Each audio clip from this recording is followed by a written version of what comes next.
Welcome to our Finance Tech series. So, hello everybody. As part of our leadership series, we continue to speak to CFOs across the globe, about their thoughts for the future and what excites them. So, joining us today, Shashi. Shashi has more than 15 plus years of experience in driving financial strategies, business transformation, and operational excellence in diverse industries, which include services, staffing, engineering staffing, with SaaS companies and the Big Four. So thank you, Shashi, for joining us and taking time. No worries. Thanks for having me. So Shashi, you have successfully led multi-million dollar M&A transactions. So what role do you think AI will play in, for example, say deal structuring or due diligence or any other area that you think AI will have a good impact? Sure. So look, deal structuring is all about analyzing historical data and being able to predict the future as to how the company that we are going to acquire is going to perform. So AI can actually play a huge role in helping us, having some predictive analytics being done for the future of the organization that we are trying to acquire or even pursuing to acquire. That could be, in dealing with pricing or terms. We can look at industries, geographies, and then comparing the massive amounts of data to see what the similar kind of competitors have paid for some similar sized companies in the geography in that industry, and then being able to, rather than doing all that manually and analyzing all that, it's easier for if we have that information handy through an automated platform, which helps us analyze all that information and structure the deal accordingly so that we actually have an upper hand and be able to present the LOI or structure the deal in such a way that it's lucrative to the seller. Now the second portion is post transaction, or you asked about due diligence, right?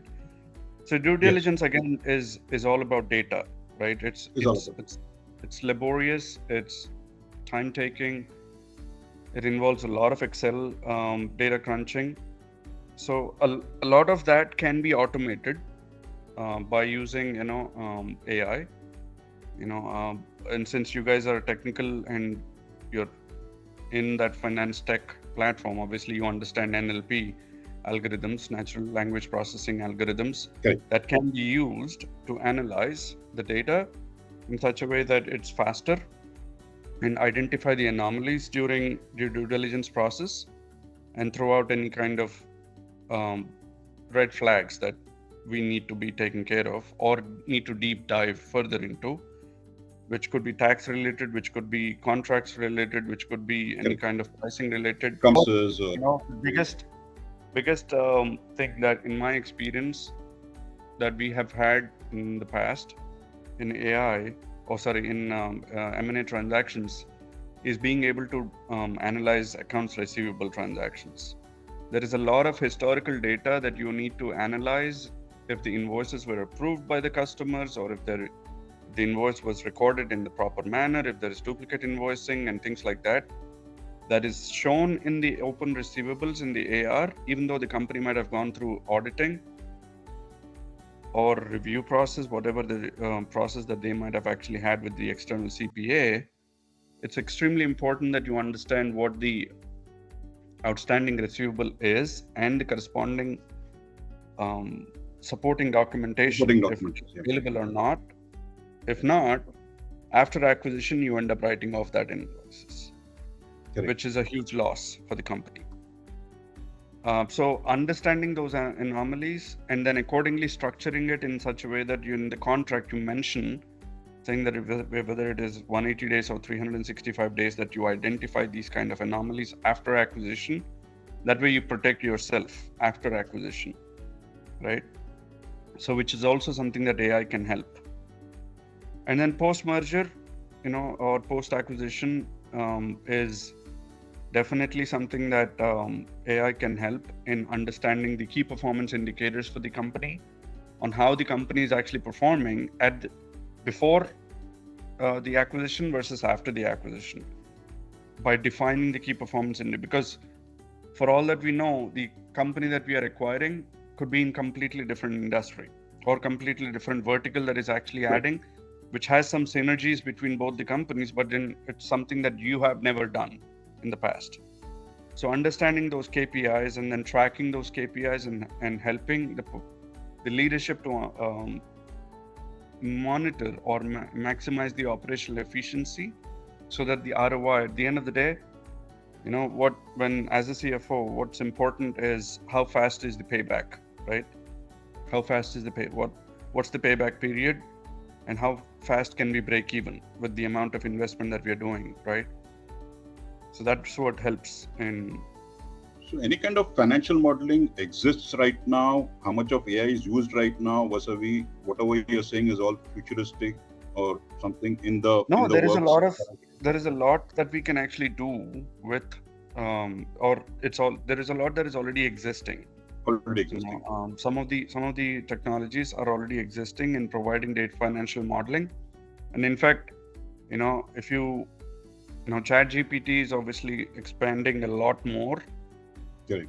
If you actually put the entire Excel, upload the entire Excel and ask ChatGPT to analyze it and give you graphs and give you models accordingly, it will analyze and give you the entire model or the data that you have actually uploaded being analyzed, and then the graphs coming out of it, which you don't need to sit there, analyze, put pivot tables, and then put graphs and then start analyzing what the drivers are and all that.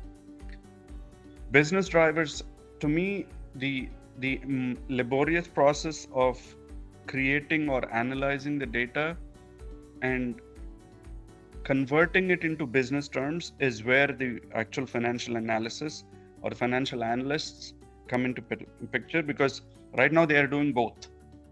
Right? They are analyzing the data, they are putting the pivot tables, they are converting the data into graphs and then meaningful, understandable formats, and then converting that into business drivers.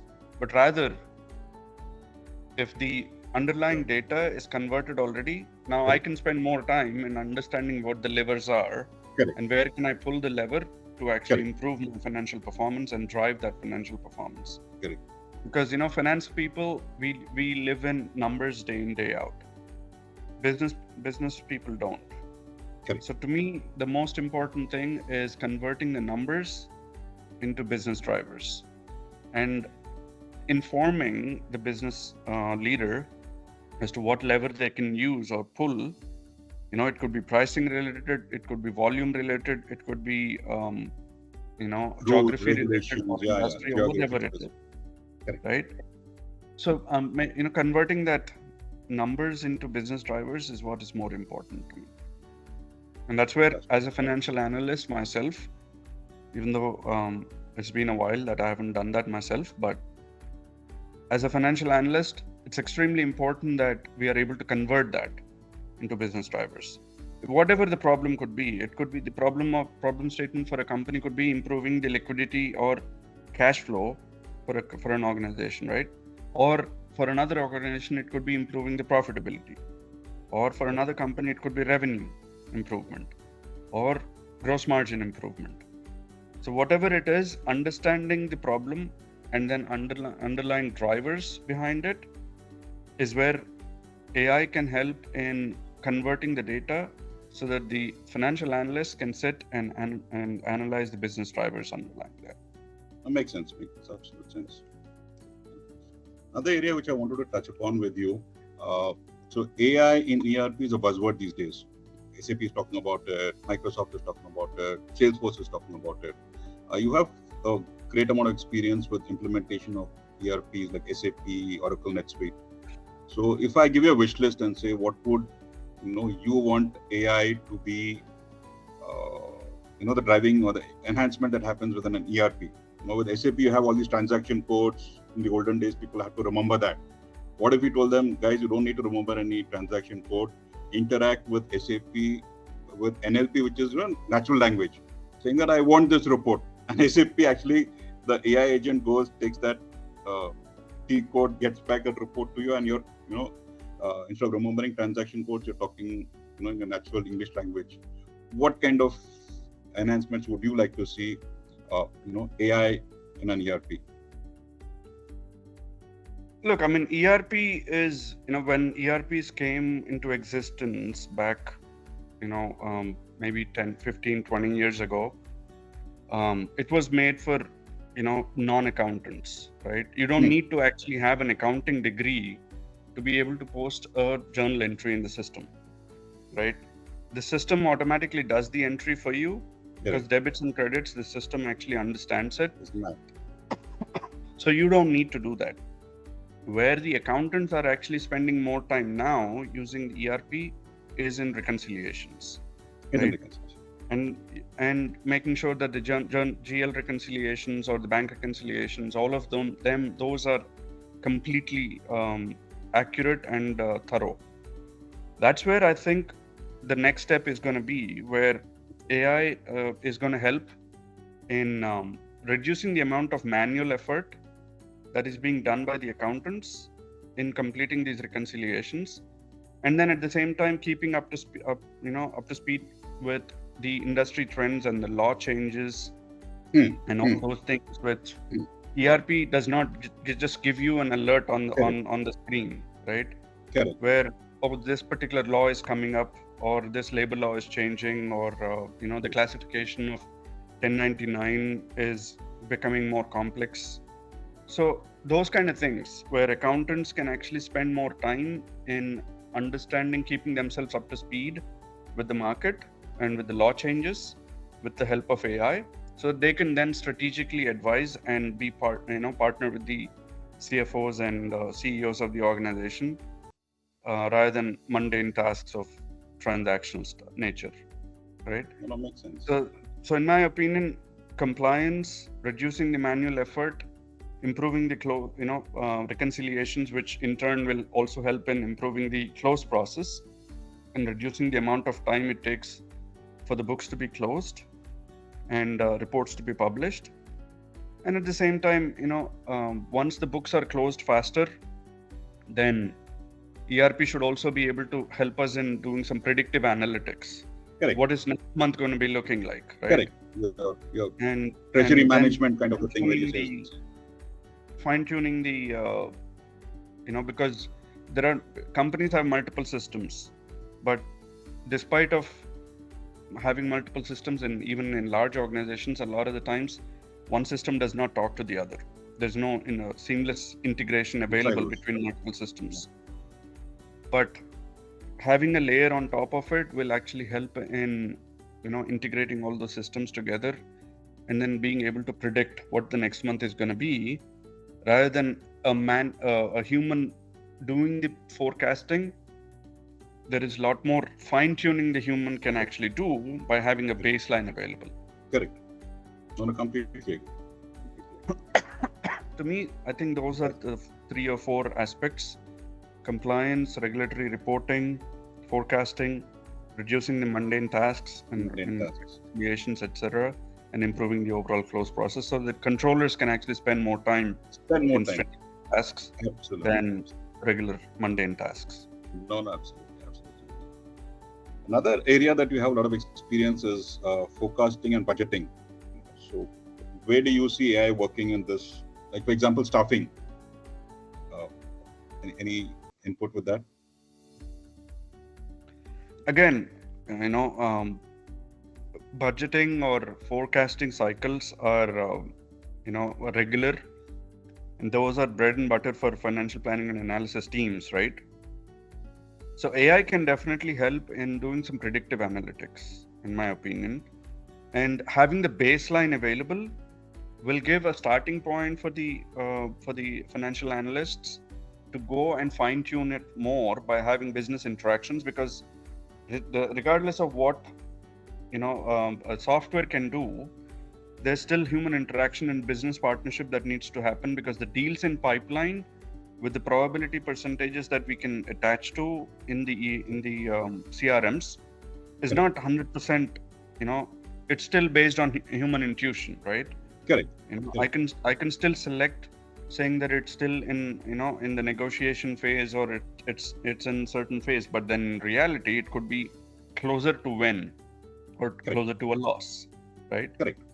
So depending on where the business teams think, by asking right questions back by the financial analyst to the sales leader or to the business development executive or whoever, right?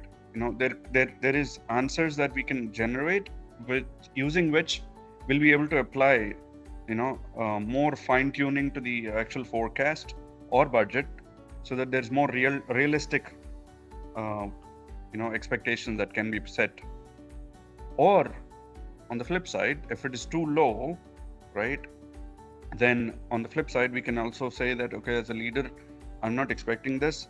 These are the KPIs that we need to achieve. Now let's work backwards. How are we going to do that, right? So by having that baseline information available, it's helpful for the executives to drive the business, and by having those meaningful interactions with the sales leaders or the business leaders. Fantastic. Thanks, Shashi. I think a lot more to talk about, but since we had this limited time period, I think we just No worries. away. No worries. Thank you so much, Shashi.